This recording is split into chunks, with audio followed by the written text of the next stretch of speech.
Hi, I'm Dr. Sam Bunting, and today I'm with the rather wonderful Dr. Emma Wedgeworth. And we are just shooting the breeze, talking about dermatological things and common issues that we see in clinic, and more recently, questions that were asked on Instagram. So Emma, seborrheic dermatitis has been a common topic, and it's perhaps not something that's covered a lot in YouTube videos. Now, when I see seborrheic dermatitis, it's terribly common. Yes. And often occurs as part of the red face. It really does. So often does coexist with other conditions like rosacea, but the typical appearance is red, scaly sort of areas around the nose and the eyebrows and maybe the hairline, often in context of dandruff, itchy, dry scalp, and maybe a bit of red sort of scaliness behind the ears. And it can sometimes occur in the body, but really the face is what bothers people. What do you think? That's right. I think head and neck is really where it tends to happen. And it's really common. I think people don't like talking about it so much because it's not the most glamorous of skin conditions to have. But it's really, really common, and we do see it all the time. And if you ask people the right questions about does their scalp become quite scaly, do they get prone to dandruff, then you often hear that they really do. So I think it's really common. I think, as you say, people don't often talk about it. It's not something you hear discussed in the locker room at the gym, like acne might be. No. Or pigmentation. And people are often not quite sure what it is. It gets mislabeled all the time, doesn't it? It does, and people just think, oh, I'm just prone to dandruff, or I've had a reaction to something, but actually it is this seborrheic dermatitis. So yeah. What causes it?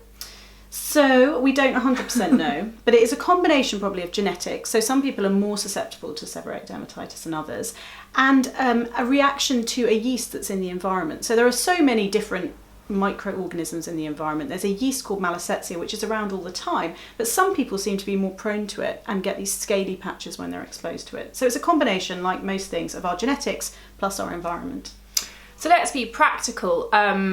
When I see it in clinic, the first thing I do is to look at the basics, the everyday skincare routine, because oftentimes when women see scaliness or dry patches, they go in with exfoliation, don't they? They get their cloths and their brushes and their scrubs out, and they think that exfoliation is the key, which in fact is quite the opposite, because it just winds the inflammatory process up even more, doesn't it? Exactly. So I say not to exfoliate when you see these dry, scaly patches, because actually the reason why the skin is becoming dry and scaly is because underneath there's inflammation, there's irritation of the skin. And actually that's where you want to try and address the problem, so that actually your skin is then smooth and lovely on the outside. So it's getting to the core of the problem, the inflammation, which is what you need to do. Absolutely. So I think that because treating it will tend to sort out the dry scaliness, that addresses the cosmetic issues, because women often complain that makeup sits badly on it, that they won't wear their sunscreens because it collects where there are dry patches,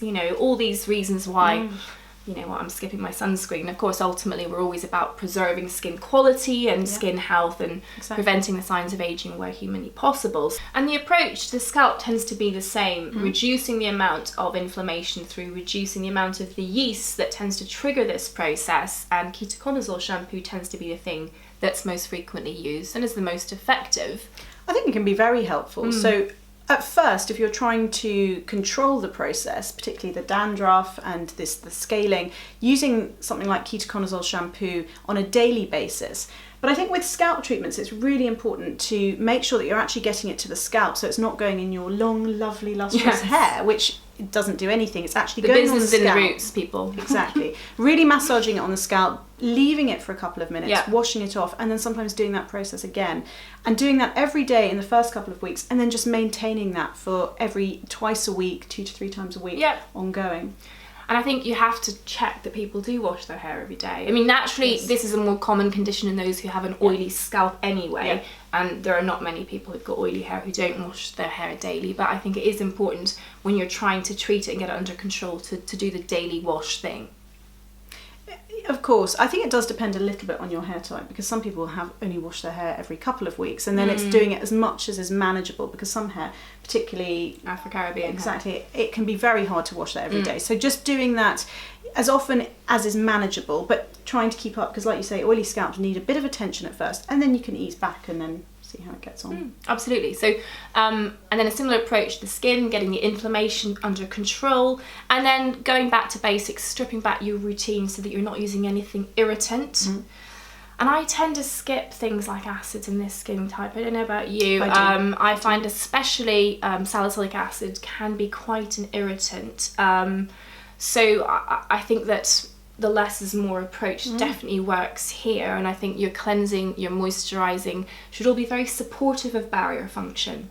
I entirely agree, and I think you also have to be dynamic about your skincare. So often seborrheic dermatitis will be worse in some environments. So when it gets colder, when we've got more heating, all of those sorts of things will make it worse. So in those times, maybe picking a richer moisturiser and then flexing it into something a little bit lighter during the summer months can often be very helpful. Yeah, and don't forget your sunscreen. Again, physical sunscreen tends to work best as it's less irritating.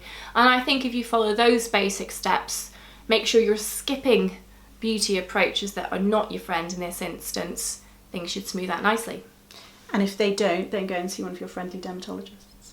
I hope that was helpful. Thank you so much for your intelligent and insightful questions. A big thank you to the beautiful and very smart Dr. Emma. Thank you. If you enjoyed, please subscribe and we look forward to hearing your comments. Bye for now. Bye.